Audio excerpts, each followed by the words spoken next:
ನಿನ್ನೆ ಅಷ್ಟೇ ಕೇಂದ್ರದ ಬಜೆಟ್ ಮಂಡನೆ ಆಗಿದೆ.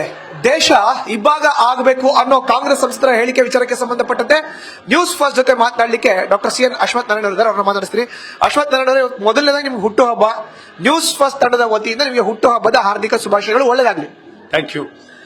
ನಾನು ಸಮಸ್ತ ನಮ್ಮ ನ್ಯೂಸ್ ಫಸ್ಟಿನ ಸಮಸ್ತ ವೀಕ್ಷಕರಿಗೆ ನಾನು ಹೃದಯಪೂರ್ವಕವಾಗಿ ನನ್ನ ಕೃತಜ್ಞತೆ ಮತ್ತು ಶುಭಾಶಯಗಳನ್ನು ಕೋರುತ್ತೇನೆ.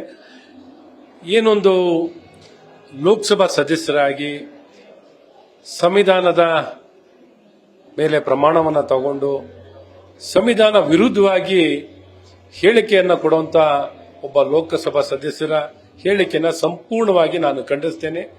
ಈ ರೀತಿ ಆಕ್ರೋಶವನ್ನ ದೇಶ ವಿಭಜನೆಯನ್ನ ಮಾಡಬೇಕು ಅನ್ನುವಂತ ಹೇಳುವಂತದ್ದಿಲ್ಲ. ದೇಶದ್ರೋಹದ ಒಂದು ಮಾತುಗಳನ್ನ ನಾನು ಮತ್ತೊಮ್ಮೆ ಖಂಡಿಸುತ್ತಾ, ಇವತ್ತು ಏನಾರು ಒಂದು ಮಾನದಂಡ ಬೇಕು. ಯಾವ ಒಂದು ಮಾನದಂಡವಿಲ್ಲ ಇಟ್ಕೊಳ್ಳದೆ ಕಾಂಗ್ರೆಸ್ನಲ್ಲಿ ಹಣಕಾಸಿನ ವಿಕೇಂದ್ರೀಕರಣ 40% ಆಗ್ತಿತ್ತು. ಸನ್ಮಾನ್ಯ ನರೇಂದ್ರ ಮೋದಿ ಅವರು ಪ್ರಧಾನಮಂತ್ರಿ ಆದ್ಮೇಲೆ 50% ಹೆಚ್ಚಾಗಿದೆ. ಮತ್ತು ಕಾರ್ಯಕ್ರಮಗಳು ಗ್ರಾಂಟಿನ್ ಏಡ್, ಹಲವಾರು ಕಾರ್ಯಕ್ರಮ, ಕುಡಿಯೋ ನೀರಿನ ಹಿಡಿದು ಮನೆ ನಿರ್ಮಾಣದಿಂದ ಹಿಡಿದು ಕೋಟ್ಯಾಂತರ ಮನೆಗಳು, ಕೋಟ್ಯಾಂತರ ಮನೆಗೆ ನೀರು ಕೊಡೋದಾಗ್ಲಿ, ಕರೆಂಟ್ ಕೊಡೋದಾಗ್ಲಿ, ರಸ್ತೆ ಕೊಡೋದಾಗ್ಲಿ, ರೈಲ್ವೆ ಆಗಲಿ, ಈ ರೀತಿ ಹಲವಾರು ಕಾರ್ಯಕ್ರಮಗಳನ್ನು ಹಮ್ಮಿಕೊಂಡಿದ್ದಾರೆ. ಅವರೇನು ಮನೆಗೆ ದುಡ್ಡನ್ನ ಮನೆಗೆ ಏನು ತಗೊಂಡೋಗ್ತಿಲ್ಲ. ಇವತ್ತು ಈ ರೀತಿ ಹೇಳಿಕೆಯನ್ನ ಸಂಪೂರ್ಣವಾಗಿ ಖಂಡಿಸ್ತೀನಿ.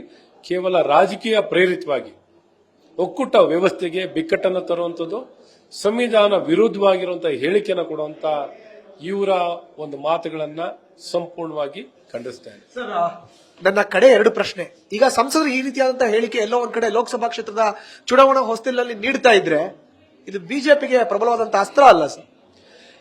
ಖಂಡಿತ ಅವ್ರು ಏನೋ ಅನ್ಕೊಂಡಿದ್ದಾರೆ, ಈ ರೀತಿ ಹೇಳಿಕೆಯನ್ನು ಕೊಟ್ಬಿಟ್ರೆ ನನಗೆ ಮತ ಸಿಕ್ಬಿಡುತ್ತೆ, ಈ ರೀತಿ ಆಕ್ರೋಶಕರವಾದಂತಹ ಹೇಳಿಕೆಯಿಂದ ಜನ ಎದುರು ನೋಡ್ತಿದ್ದಾರೆ. ಜನ ಇವರು ನೋಡಿ ಹಾಸ್ಯಾಸ್ಪದವಾಗಿ ನಗ್ತಾ ಇದ್ದಾರೆ.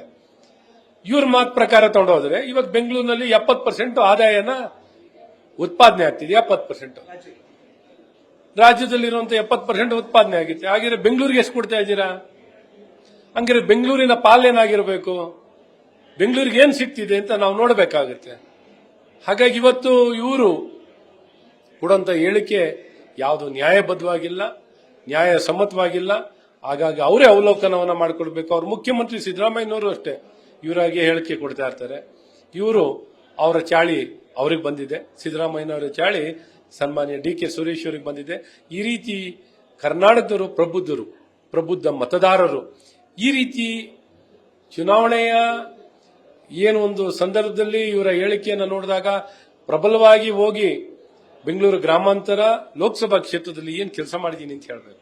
ಯಾವ ಕೆಲಸವನ್ನ ಮಾಡದೆ ಬರೀ ರಾಜಕೀಯವಾಗಿ ಕಿರುಕುಳ ಕೊಟ್ಕೊಂಡು ದೌರ್ಜನ್ಯವನ್ನ ಮಾಡ್ಕೊಂಡಿರುವಂತಹ ವ್ಯಕ್ತಿನೇ DK ಸುರೇಶ್. ನನ್ನ ಕಡೆ ಪ್ರಶ್ನೆ ಸರ್, ಸಂಸದರ ಈ ಒಂದು ಹೇಳಿಕೆಯನ್ನ ಖಂಡಿಸೋದ್ರ ಜೊತೆಗೆ ಕ್ಷಮೆ ಯಾಚಿಸಬೇಕು ಅಥವಾ ಮುಂಬರುವಂತಹ ದಿನದಲ್ಲಿ ಬಿಜೆಪಿಯ ಹೋರಾಟ ಹೇಗಿರುತ್ತದೆ?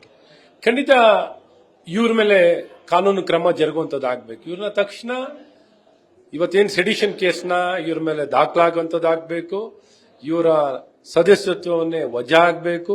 ಇವು ಯಾರೇ ಕಾರಣದಲ್ಲೂ ಇವ್ರಿಗೆ ಎಲಿಜಿಬಿಲಿಟಿ ಟು ಕಂಟೆಸ್ಟ್, ಯಾಕೆಂದ್ರೆ ಇಂಥ ಹೇಳಿಕೆಯನ್ನು ಕೊಟ್ಟಿರುವಂತವ್ರ ಮೇಲೆ ತಕ್ಷಣ ಇಲ್ಲಿ ಒಂದು ಏನಾರು ಸರ್ಕಾರ ಅಂತ ಏನಾರು ಇದ್ರೆ, ಸರ್ಕಾರ ಒಂದು ಕಾನೂನು ವ್ಯವಸ್ಥೆ ಅಂತ ಏನಾರ ಅಸ್ತಿತ್ವದಲ್ಲಿದ್ದರೆ, ಏನಾರು ಬದುಕಿದ್ರೆ ಈ ಸರ್ಕಾರ ತಕ್ಷಣ ಇವ್ರ ಮೇಲೆ ಕ್ರಮವನ್ನು ವಹಿಸಿ ಕೇಸನ್ನು ದಾಖಲು ಮಾಡಬೇಕು. ಯಾರ್ಯಾರ ಮೇಲೂ ಸುಮೋಟೋ ಕೇಸ್ ಹಾಕ್ತಾರಲ್ಲ ಈ ಪೊಲೀಸ್ ಅಧಿಕಾರಿಗಳು, ಈಗೇನ್ ಮಾಡ್ತಾ ಇದ್ದೀರಾ? ಈಗೇನಾರ ನಿಮಗೆ ಕಾನೂನು ಪರಿಜ್ಞಾನನೂ ಇಲ್ವಾ?